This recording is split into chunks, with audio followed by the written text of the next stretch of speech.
Peristiwa penembakan yang dilakukan oleh oknum polisi Aibda Robik Zainuddin terhadap pelajar SMKN 4 Semarang, Gama Rizkinanta Oktaviandi, terdapat perbedaan kronologi kejadian antara Kapolrestabes Semarang dengan tim penyidik Polda Jateng serta Propam Polda Jawa Tengah.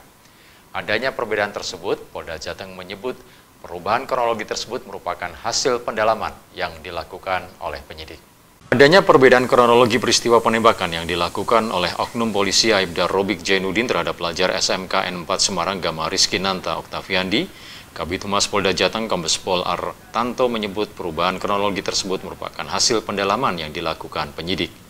Terdapat dua versi keterangan yang berbeda antara penjelasan Kapolrestabes Semarang Kombes Pol Irwan Anwar dengan Kabid Propam Polda Jawa Tengah Kombes Pol Aris Supriyono soal kronologis penembakan siswa SMK di kota Semarang hingga meninggal dunia.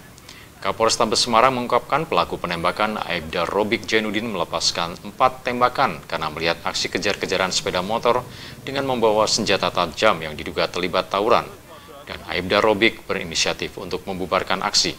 Sementara keterangan Kabid Propam Polda Jawa Tengah Kombes Pol Aris Supriyono mengungkap penembakan tidak terkait pembubaran tawuran, melainkan karena kendaraan Aibda R dengan rombongan sepeda motor korban saling berpepetan di jalan. Akan memproses sesuai dengan apa yang sudah disampaikan Kapolrestabes maupun Kabid Propam. Kita lihat aja, intinya ada dua kejadian, tawuran dan kemudian atau kenakalan remaja, kemudian kedua adalah proses penembakan yang dilakukan oleh anggota. Itu nanti akan terbuka semua pada saat sidang dan kita akan melihat bagaimana peristiwa itu sebenarnya terjadi. Maksudnya itu perbedaan pendapat atau perbedaan statement dari Kapolrestabes dari awal dan akhir kemarin, perbedaan awal di Kongres sama kemarin RTP kok beda, itu kenapa? Namanya proses penyidikan itu kan ada informasi awal, kemudian pendalaman, dan juga ada kesimpulan. Namanya dinamika suatu proses penyidikan itu ada informasi awal.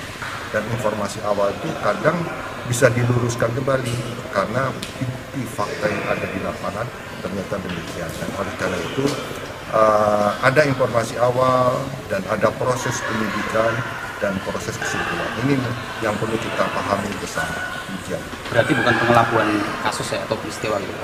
Tidak. Semua itu berdasarkan data fakta yang ada di lapangan. Kalau informasi awal ternyata pada saat kita melakukan penyelidikan ada temuan-temuan hal yang tertentu yang sifatnya untuk meralat informasi awal, boleh-boleh saja. Kami namanya penyelidikan, kan untuk menemukan fakta yang seperti apa. Demikian.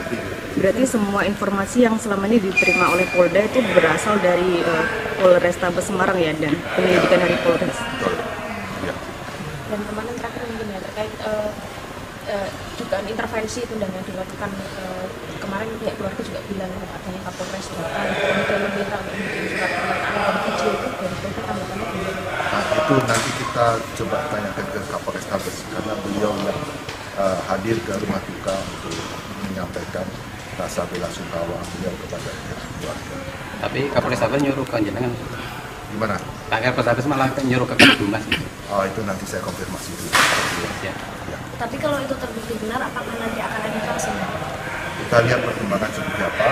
Pada prinsipnya kita masih fokus untuk proses penyidikan terhadap tawuran maupun aksi penembakan. Ya. Terduga pelaku telah melanggar Perkap nomor 1 tahun 2009 tentang penggunaan senjata api. Pelaku terancam dikenai hukuman pasal 13 ayat 1 PR nomor 1 tahun 2003 dan Perpol nomor 7 tahun 2022 tentang Kode Etik Kepolisian.